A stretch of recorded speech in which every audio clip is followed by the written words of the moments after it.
एक बार एक कॉलोनी के अंदर अजीब तरह की दुर्गंध आ रही थी और दुर्गंध का आलम यह था कि पहले वो एक दो घरों तक पहुंच रही थी, धीरे धीरे वही दुर्गंध पूरे कॉलोनी में, पूरे मोहल्ले में फैल जाती है।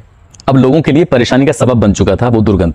लोग घरों से निकलते हैं, एक दूसरे के पास जाते हैं और जाकर पूछते हैं कि दुर्गंध कहां से आ रही है। ऐसी दुर्गंध तो हमने कभी नहीं देखी। लोग इस दुर्गंध के बारे में पता करने की कोशिश करते हैं और जिस घर से ही दुर्गंध आ रही थी उस घर का दरवाजा खोलने की कोशिश करते हैं, मगर वो दरवाजा नहीं खुलता है। लोगों को गुस्सा आने लगता है। लोग कहते हैं कि दरवाजा नहीं खुला तो तोड़ दो इसको। अब ये आवाज जब घर के अंदर पहुंचती है तो दरवाजा खुल जाता है। दरवाजा खुलता है तो लोग अपनी आंखों से देखते हैं एक व्यक्ति जिसका नाम है अहमद अब्बास। उसका सर एक टेबल पर रखा हुआ था। ये सीन, ये दृश्य, ये नजारा देखने के बाद लोगों की चीख निकल जाती है। लोग फिर घर के अंदर प्रवेश करते हैं और घर के अंदर जाकर देखते हैं कि कुछ सामान था, कुछ ऐसी चीज थी जो पक रही थी। उसी के अंदर से बदबू आ रही थी, उसी के अंदर से दुर्गंध आ रही थी। और लोग उस देगची को, यानी कि उस बर्तन को हटाकर देखने की कोशिश करते हैं तो उसमें हाथ और पैर रखे हुए थे। बर्तन काफी बड़ा था और ये देखने के बाद लोगों की चीख निकल जाती है। तुरंत ही मौके पर पुलिस बुलाई जाती है और जैसे ही पुलिस आती है, मामला ये मीडिया, सोशल मीडिया, तमाम जगह बुरी तरह फैल जाता है। और जब लोगों को पता चलता है कि एक व्यक्ति को मारकर उसका कोरमा बनाया जा रहा था, तो इस सवाल का जवाब हर कोई जानना चाहता था कि आखिरकार इस कोरमे का क्या किया जाता। क्या लोग इसे खाते या क्या करते, या फिर इसको क्यों मारा गया था। बहुत सारे सवाल थे, बहुत सारी बातें थी। हर कोई जानना चाहता था कि आखिरकार इस घर के अंदर क्या चल रहा था। पुलिस यहां से जो भी व्यक्ति मिलते हैं उनको उठाती है, उठा के थाने लेके जाती है, उनसे से पूछताछ करती है तो चौंकाने वाली बात सामने आती है। ऐसी बातें जो उस वहां के लोगों की शायद उस रात नींद उड़ चुकी थी। जब भी इस वाक्य को याद करते हैं तो लोगों की नींद उड़ जाती है। आदाब, नमस्कार, सत श्री अकाल। मैं उस्मान सैफी। आज की जो सच्ची घटना मैं आपको सुनाने जा रहा हूं, ये सच्ची घटना है पड़ोसी मुल्क पाकिस्तान की। वहां का एक जिला है कराची और कराची जिले का एक शहर है, एक टाउन है जिसका नाम है शाह फैसल। शाह फैसल टाउन की वाकया है 24 नवंबर 2011 का लगभग 11 या 11:30 बजे के आसपास का वक्त रहा होगा। पुलिस स्टेशन में फोन पहुंचता है कि साहब जल्दी से आ जाइए, एक आदमी का मर्डर कर दिया है, उसका कत्ल हो गया है। कत्ल जिसका हुआ था उसका नाम था अहमद अब्बास। उम्र उसकी ज्यादा नहीं थी, ज्यादा से ज्यादा 32 या 35 साल के आसपास। पुलिस तुरंत मौके पर पहुंचती है क्योंकि सूचना जो मिली थी वो बाकी बहुत भयानक सूचना थी। उस व्यक्ति को पुलिस देखती है तो सर है, बाकी का हिस्सा एक संदूक था स्टील का, उसके अंदर रखा हुआ था और कुछ हिस्सा उसका पकाया जा रहा था। पुलिस जब देखती है तो वाकई हैरानी होती है, परेशानी होती है। भीड़ से बचाते हुए यहां से अब इस घर के अंदर एक महिला है जिसका नाम है ज़ैनब बीबी, और इस घर में एक जहीर नाम का लड़का और साथ ही एक और है रजब। 3 लोग मिलते हैं। इन तीनों को पुलिस हिरासत में लेके सीधा थाने लेके आती है और इनसे सवाल जानने की कोशिश करती है कि आखिरकार तुम घर के अंदर क्या कर रहे थे, क्यों इतनी बदबू आ रही थी, क्यों इसको बना रहे थे, क्यों उसको मारा था।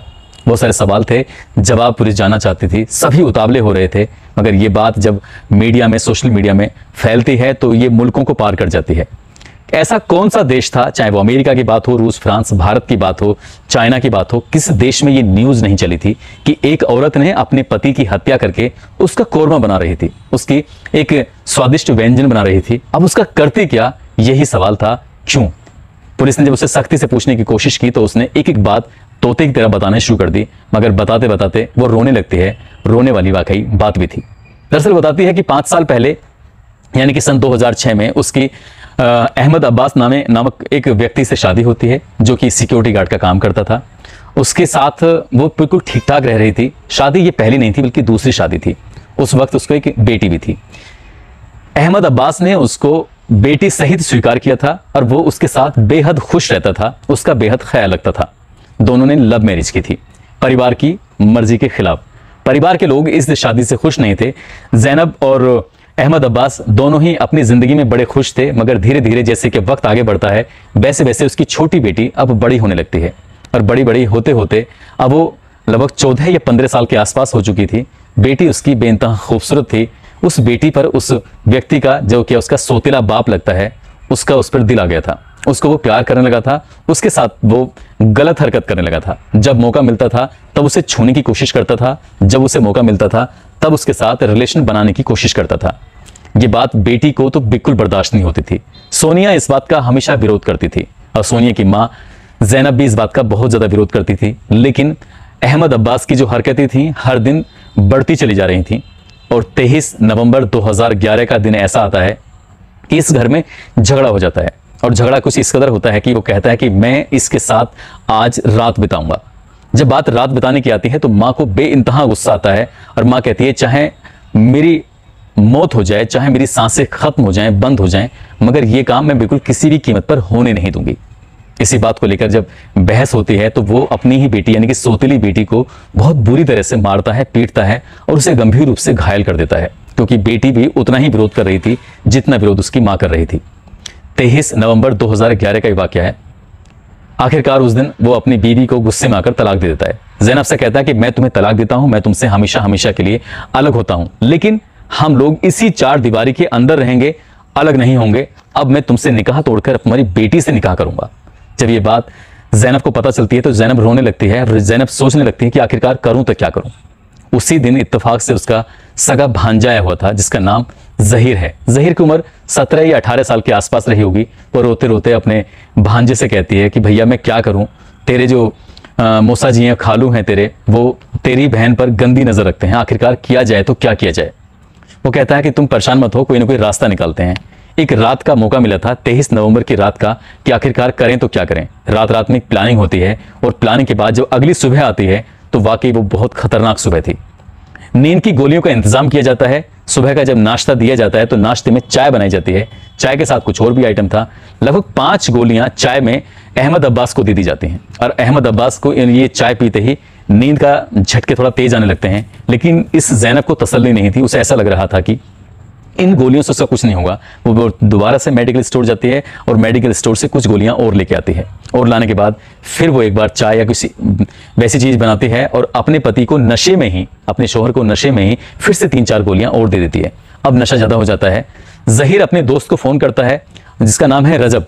रजब की भी उम्र इतनी ही है, लगभग 17-18 साल के आसपास, लेकिन वो प्रोफेशनल है। जैसे क्या कुरैशी लोग मीट का कारोबार करते हैं, मीट का काम करते हैं, मीट को किस तरह से काटा जाता है, किस हिस्से की बोटियां बनाई जाती हैं, वो इस एक तरह से प्रोफेशनल था और इनकी प्लानिंग पहले ही से ही हो चुकी थी। अब इस घर के अंदर 3 सदस्य हो जाते हैं। दिन जैसे ही निकलता है, नाश्ता कराने के बाद वो अपनी बेटी सोनिया से कहती है, सोनिया तुम जाओ अपना काम करो और आराम से आना। यानी कि शायद बेटी के बारे में बताया जाता कि वो दूसरों के घरों में काम करती थी, बर्तन वगैरह या फिर खाना ना बनाने का, तो वो उसे घर से निकाल देती है। और घर के अंदर अब 3 जने होते हैं जिसमें ज़ैकब होती है, ज़ैनब, और ज़ैनब के साथ साथ ज़हीर होता है और रजब होता है। अब यहाँ पर एक बार जैसे कि ये कुछ दवाइयाँ लेने के लिए बाजार गई थी तो बाजार से ही कुछ वैसी चीज़ मंगाई जाती हैं जैसे रस्सी वगैरह, कुछ चाकू और कुछ बर्तन वगैरह और साथ ही चूल्हा मंगाया जाता है। और ये सारा सामान मंगाने के बाद वो बेहोशी की हालत में था और रस्सी से उसका गला दबाकर उसकी हत्या कर दी जाती है। एक तरफ तो पैर पकड़े हुए थे ज़ैनब ने, एक तरफ हाथ पकड़े हुए हैं, साथ ही उसने एक रस्सी जो उसके गले में डाली हुई थी, दोनों मिलकर मतलब एक साइड से ज़हीर और दूसरा जो उसका साथी होता है रजब, वो उसके रस्सी को खींचते हैं। लगभग बताया जाता है कि 7 या 8 मिनट तक वो व्यक्ति ऐसे ही तड़पता रहा और तीनों को जरा से भी रहम नहीं आई, जरा से भी दया नहीं आई। जब वो मर जाता है, अब मरने के बाद सोचते हैं कि आखिरकार करें तो क्या करें, इसकी बॉडी को कैसे ठिकाने लगाया जाए। उस महिला को फिर से बाहर भेजा जाता है, वो बाजार जाती है और ये कोशिश की जाती है कि बड़ा सा बॉक्स आएगा तो बॉक्स के अंदर इसको पैक करके किसी रिक्शे वगैरह में रख के इसे कहीं दूर फेंक देंगे, मगर कोई बॉक्स मिलता ही नहीं है। और मैं खैर पहले गलत बता गया, जब दूसरी बार जाती है तो ये बॉक्स नहीं मिलता है तो वहां से वो कुछ ऐसी चीज दिखाती है जैसे बड़ा सा चाकू या कुछ जैसे हड्डी तक कट जाए ऐसा कोई धारदार हथियार, जो कि कुरैशियों के कसाईयों के पास होता है। वो घर में आता है और घर में आने के बाद इसकी बोटी दर बोटी काटने लगते हैं। गर्दन को मतलब इसको सर को बिल्कुल धड़ से अलग करके और उसके शरीर के लगभग 62 पीस कर दिए जाते हैं। और 62 पीस करने के बाद अब ये प्लानिंग करते हैं कि इसकी शक को इसका कोरमा बनाते हैं और कोरमा बनाने के बाद जैसे ही कुछ अद बना होगा या इसके मीट के टोटल बना के उसको कहीं नाले वगैरह में या किसी खाई में फेंक देंगे। कोई पूछेगा कि आखिरकार तुमने इसको क्यों फेंका है तो कह देंगे कि ये गोश्त था जो कि खराब हो चुका है, इसीलिए उन्होंने उसका कोरमा बना रहे थे। पुलिस की जांच में बार बार एक ही बात पूछी जाती है कि कोरमा क्यों बनाया जा रहा था, तो वो कहते हैं कि कोरमा बनाने का कोई उद्देश्य नहीं था, यदि हम सही से बनाते तो शायद उसके अंदर दुर्गंध नहीं आती, इसलिए उन्होंने ऐसी टेम्परेरी उसको बनाना शुरू कर दिया। और बनाने के बाद जब उसको उबाल रहे थे तो उबालते हुए में उसमें एक अजीब तरह की दुर्गंध आ रही थी, स्मेल आ रही थी, और ऐसी स्मेल लोगों ने कभी भी नहीं सूंघी थी, जिसकी धीरे धीरे एक घर से दूसरे, दूसरे घर से तीसरे और पूरी कॉलोनी में यानी कि शाह फैसल टाउन के अंदर धीरे धीरे वो बदबू फैल जाती है, जिससे लोग परेशान हो जाते हैं। सबसे पहले इस बदबू पहुंचती है इस घर की मकान मालिक को। मकान मालिक की जो कि ऊपर रहती थी, और ऊपर से जब नीचे आती है तो दरवाजा खोलने की कई बार कोशिश करती है। वो आवाज लगाती है, ज़ैनब ज़ैनब बाहर निकलो, आखिरकार तुम्हारे घर के अंदर से बदबू क्यों आ रही है। इस बात को लेकर ज़ैनब बहुत बुरी तरह से डर जाती है, और इन जो दो लड़के हैं वो इसे काट पीट के इंतजाम में लगे हुए थे, इसीलिए उसने अपने बाथरूम के अंदर जाती है, अपने सारे कपड़े लेती है और उनको धोना शुरू कर देती है। कहती है कि मैं नहा रही हूँ, इस तरह से कोई ना कोई बहाने करती है, मगर वो दुर्गंध जो थी वो घर के अंदर से होते हुए आसपास के मोहल्ले में फैल जाती है। फिर मोहल्ले के लोग इकट्ठे होकर जब आते हैं, दरवाजा खोलते हैं तो सामने अहमद अब्बास का सर रखा हुआ था। बाकी का जो हिस्सा था उसके एक संदूक था स्टील का, उसके अंदर रखा हुआ था, और कुछ हिस्सा यानी कि हाथ पैर वगैरह बाकी और शरीर के हिस्से वो देगची में पक रहे थे, जिसके अंदर से दुर्गंध आ रही थी। पुलिस ने उस महिला को हिरासत में ले लिया, साथ ही हिरासत में ले लिया था रजब को और उसके दोस्त जहीर को। लेकिन इस घटना को आज लगभग 12 साल होने को हैं। 12 साल में इस तीनों के अपराधियों के साथ क्या सजा सुनाई जाती है, इसका मैंने सर्च करने की तमाम कोशिशें की, मगर इसके बारे में पता नहीं चल पाया। लेकिन जब ये घटना सोशल मीडिया के माध्यम से इलेक्ट्रॉनिक मीडिया के माध्यम से पूरे पाकिस्तान में फैलती है, तो बताया जाता है कि 24 नवंबर 2011 की वो रात पूरा पाकिस्तान सो नहीं पाया था। लोगों की एक ही नजर थी, टकटकी लगाए बैठे हुए थे टेलीविजन के सामने कि आखिरकार इस औरत ने ऐसा क्यों किया। और उसके बाद ये घटना न केवल पाकिस्तान में बल्कि हिंदुस्तान, रूस, फ्रांस, चाइना, अमेरिका, लंदन, ऐसा कौन सा देश था, ऐसा कौन सा मुल्क था जहां पर यह घटना पहुंची नहीं थी। ज़ैनब के कृत्यों की जो कहानी है, आज भी पाकिस्तान में जब लोग याद करते हैं तो लोगों से उनके अंदर से सिरहंसी पैदा हो जाती है, लोग डरने लगते हैं। वाकई ये बहुत ही भयानक दिन था, बाकी ये बहुत भयानक बात थी। दोस्तों, इस कहानी को, इस किस्से को सुनाने का उद्देश्य किसी को परेशान करना नहीं है, किसी का दिल दुखाना नहीं है, बल्कि आपको जागरूक करना है, आपको सचेत करना है। आप जहां भी रहें अपना ख्याल रखें, सुरक्षित रहें। जय हिंद, जय भारत।